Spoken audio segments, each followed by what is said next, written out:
umat akhir zaman yang berfungsi sebagai khairi ummah, mengajak orang kepada kebaikan, cegah orang daripada kemungkaran, maka dia akan diletakkan di tempat yang tinggi sehingga memberi manfaat kepada seluruh orang yang berada di sekelilingnya. Tuan, usaha dakwah ini disebutkan dalam Al-Quran. Tugas kita di atas dunia ini ada dua. Yang pertama disebutkan di Quran surah ke-51 ayat yang ke-56. Ini tugas pertama. Wa ma khalaqtul jinna wal insa illa liya'budun. Tidaklah kami jadikan kamu wahai manusia dan juga jin illa liya'budun, melainkan beribadah kepada aku. Tugas yang pertama. Tidak cukup dengan ibadah. Allah beritahu kepada kita di Quran surah yang ketiga Ali Imran di ayat yang ke-110. Kuntum khaira ummatin ukhrijat lin-nasi ta'muruna bil ma'rufi wa tanhauna 'anil munkari wa tu'minuna billahi. Kamu adalah umat yang terbaik yang sudah dikeluarkan untuk tujuan manusia. Ukhrijat linnas, dikeluarkan untuk beri manfaat kepada manusia. Apa manfaat yang kamu berikan kepada manusia? Yang pertama, ta'muruna bil ma'rufi, mengajak manusia kepada kebaikan. Yang kedua, wa tanhauna 'anil munkari, mencegah manusia daripada kemungkaran. Yang ketiga, baru Allah kata wa tu'minuna billahi, baru beriman kepada Allah Subhanahu wa taala. Sepatutnya iman diletakkan di ayat yang pertama lagi.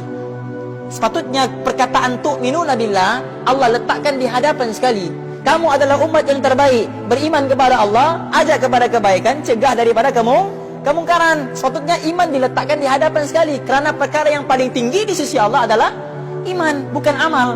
Perkara yang paling tinggi di sisi Allah adalah iman, bukan amal. Orang kafir yang buat amal 24 jam tanpa henti, 24 jam buat kebaikan, 24 jam cegah kemungkaran, ajak orang kepada kebaikan, tidak pernah mengumpat, tidak pernah berdusta, tidak pernah buat jahat, sentiasa mendamaikan manusia, tapi tidak ada iman. Tidak ada iman, tidak akan diterima oleh Allah Subhanahu wa taala. Sesekali tidak akan diterima oleh Allah Subhanahu wa taala.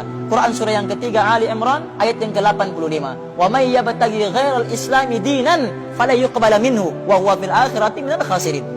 Siapa yang mencari agama, menuntut agama, menganut agama, menjadikan agama lain sebagai corak kehidupan dirinya, dan dia mencari agama selain daripada Islam, fala yuqbala min, buatlah apa amal sekalipun tidak akan diterima oleh Allah. Maknanya iman berada di tingkat yang paling tinggi. Walaupun orang itu buat jahat sekalipun, tapi dia ada iman dalam dirinya, akhir sekali, walaupun mungkin diazab di dalam neraka untuk sekian lama, akan tetapi akhirnya tetap juga akan masuk di dalam syurga Allah Subhanahu wa taala. Kerana apa? Iman yang ada pada dirinya. Iman lebih hebat daripada amal. Akan tetapi kenapa perkataan iman Allah letak di belakang daripada amal?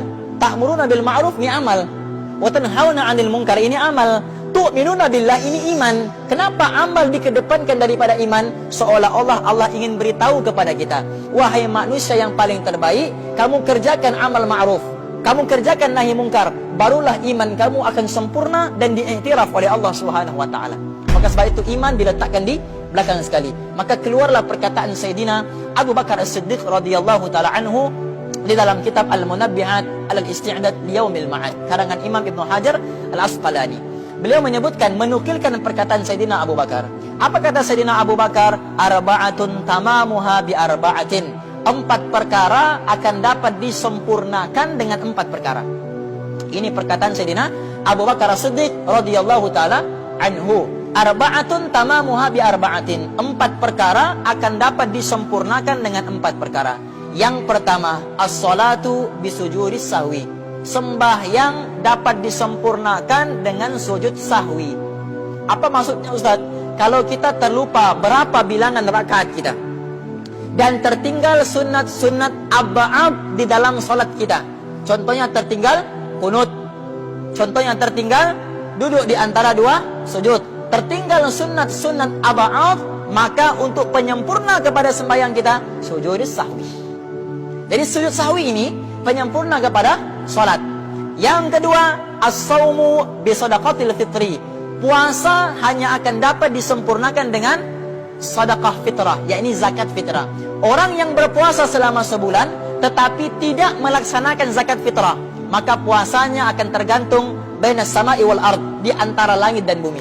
Bila dia menyempurnakan zakatnya, barulah dia punya zakat akan dinaikkan oleh Allah, diterima oleh Allah Subhanahu wa taala. Maknanya zakatnya ini puasanya ini disempurnakan dengan zakat. Yang ketiga, wal hajju bil fidyati, haji dengan fidyah. Bila dia melanggar perkara-perkara yang dilarang di dalam haji ataupun umrah, maka dia akan dikenakan dam.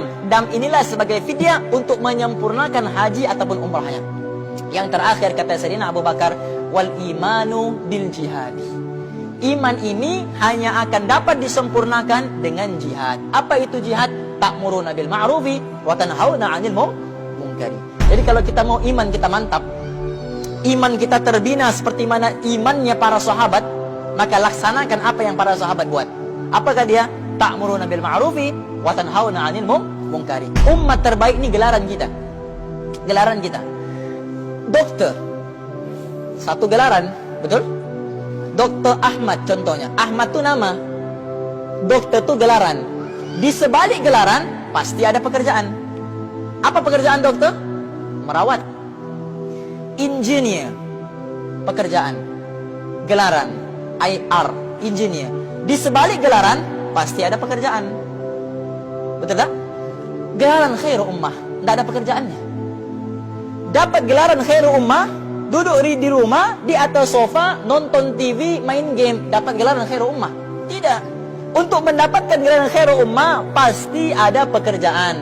Apa pekerjaan dia? Ta'muruna bil ma'rufi wa tanhauna 'anil munkar. Ajak orang kepada kebaikan, cegah orang daripada kemungkaran. Maulana Umar Palanpuri memberikan satu tamsilan berkenaan dengan umat akhir zaman. Andai kita ada sebuah kipas yang berfungsi, di mana kita letakkan kipas itu? Di atas. Sebab dia berfungsi, berpusing, sehingga memberi kenyamanan orang yang di bawah. Tapi andai itu kipas itu sudah tidak berfungsi, rosak, tidak boleh dibaiki, apa yang akan kita buat? Diturunkanlah kipas tadi, diletakkan di dalam store, ataupun dibuang sama sekali. Kata Maulana Umar Palanpuri, begitulah perumpamaannya umat akhir zaman. Umat akhir zaman yang berfungsi sebagai khairi ummah, mengajak orang kepada kebaikan, cegah orang daripada kemungkaran, maka dia akan diletakkan di tempat yang tinggi sehingga memberi manfaat kepada seluruh orang yang berada di sekelilingnya. Tinggi. Tapi bila umat ini tidak memberi manfaat kepada orang, gelaran khairu ummahnya akan ditarik oleh Allah di hari akhirat kelak. Maksud apa? Sebab tidak berfungsi, maka diletakkanlah di dalam api dan sebagainya. Maka sebab itu kita sebagai umatnya Nabi sallallahu alaihi wasallam yang dibanggakan oleh Nabi sallallahu alaihi wasallam dalam satu hadis Nabi. Hurrimatil jannati 'alal anbiya hatta adkhuluha ana wa hurrimatil jannati 'alal umami hatta tadkhuluha ummati. Diharamkan semua syurga untuk dimasuki oleh semua para nabi, melainkan aku masuk terlebih dahulu, kata Nabi. Dan diharamkan seluruh syurga untuk seluruh umat, melainkan umat aku masuk terlebih dahulu. Umat yang datang paling akhir, umat yang datang paling last, tapi masuk syurga paling awal.